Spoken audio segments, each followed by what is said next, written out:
Hey guys, it's Rhea again. Today I will be reading Chapter 3 of The Family That Stays Together. This may end up being a two-part video. I'm not exactly sure how long this chapter is, but there is a warning. Okay, so this chapter, Daniel and David get into some, some gay stuff, let's say that. So this chapter is not safe for work.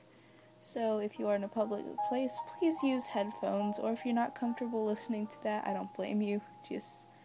I'm not going to show anything, there's nothing to show, it's words, but I'm going to remain in character as I read this, so there may be some noises. So if you're not comfortable with that, I suggest either skipping this part, or, just watching this when you're not in public. So, I'll begin now. The campers were sent to bed at around 10 p.m. Counselors took their showers and settled into their cabins for the night. In his pajamas, David sat in his chair at his desk and worked on Daniel's paperwork. It wasn't anything difficult. Sorry. Just copying information from one paper onto others, adding some signatures, filling in camp information, and so on. His handwriting was neat and very legible, which was why he often got saddled with tasks involving a lot of writing. Not that he minded. It was fun to feel the pen glide smoothly over paper. There was a knock at the door. "Come in," David called without looking up. The door opened and Daniel stepped inside. He was wearing pajama shorts with pockets and a plain t-shirt. "Evening, David," he greeted with a smile. He shut the door, flicking the lock into place before walking over. "Evening, Daniel. You don't have to lock the door." David quirked an eyebrow. "Sorry, force of habit," Daniel said simply. He didn't turn around to unlock the door, however. He just walked and sat down in a chair against the wall. "How's my paperwork coming?" Good," David smiled, brushing off the lock business. "Just a few more blanks to fill in, then I can approve it and have it sent to the corporate office tomorrow. I've backdated it to make sure you're paid for all the time you work, so don't worry about that."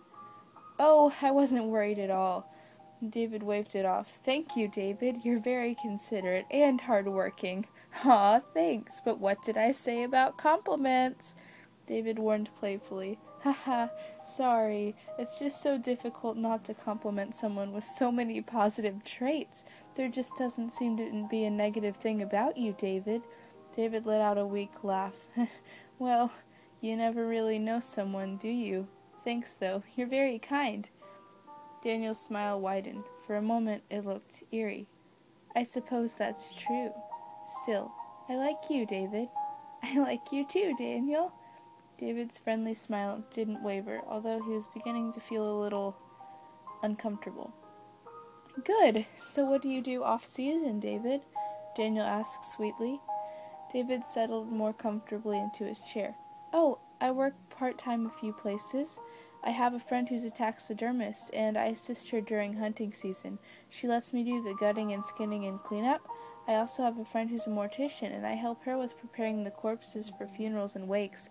When I'm not doing that, I wait tables at a diner near my apartment, then a moonlight at a bar down the road." "Wow, that's quite a lot of work." "What can I say?" David laughed softly.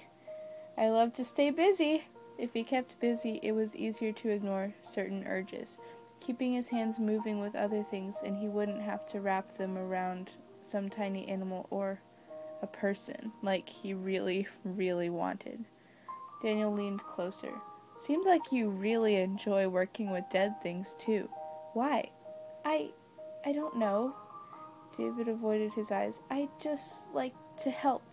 He couldn't come up with a good excuse. Most people didn't ask these questions, and especially not in the tone Daniel was using, a knowing one. His intentions were less innocent than he made them out to be. "Yes, you do strike me as the helpful type. How are you able to find time to date between all that work?" "I don't." "Shouldn't you make time?" "No, I don't date. I'm not really, interested." "Really?" Daniel's brows rose. "I would have thought someone as sweet as you would be eagerly looking for a partner to spoil." "No, if the right person comes along, then great, but I'm not really looking." I would almost think you and Jasper were something. David's eyes went wide. What? No, we're just friends. Besides, it's against the rules for Counselor to date. Doing stuff like that with people you work with can end really badly. Ah, that makes sense. What about doing things with someone who's going to work here but technically doesn't yet because his paperwork isn't done? Daniel was smirking now.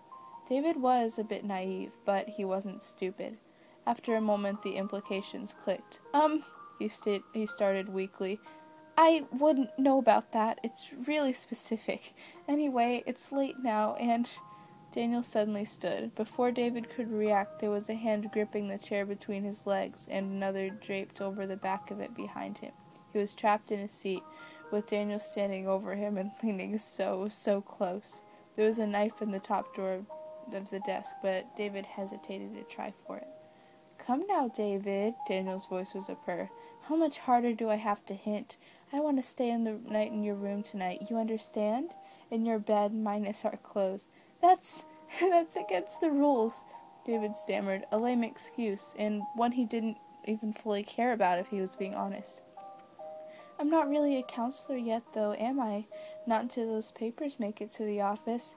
It might make us awkward between us, though, and I don't want to lose my job. It won't, and you won't. This is a one-time thing, just between us. No one has to know. Come on, please. You're just so attractive, David. It's hard not to want you. I know you like me too. Let's work these frustrations out now so they don't get worse down the line. He slid his hand in closer, pressing his wrist to David's groin. David let out a small gasp. His legs drew in slightly. He licked his lips and couldn't meet Daniel's gaze. I don't have any condoms, so we can't. I have some in my pocket, Daniel replied smoothly. David almost laughed. So you are planning this, and you aren't going to take no for an answer, are you? And I feel like this is a good place to stop. Not because it's awkward. I mean, I've read worse. But honestly, I just want to keep this video short. But once again, I will be uploading part 2 very soon. Sorry for the inconvenience. I was looking for the right word there. But have a nice day. Love you all so much. And have a good... I already said that. But anyway, yes, you get it. Bye.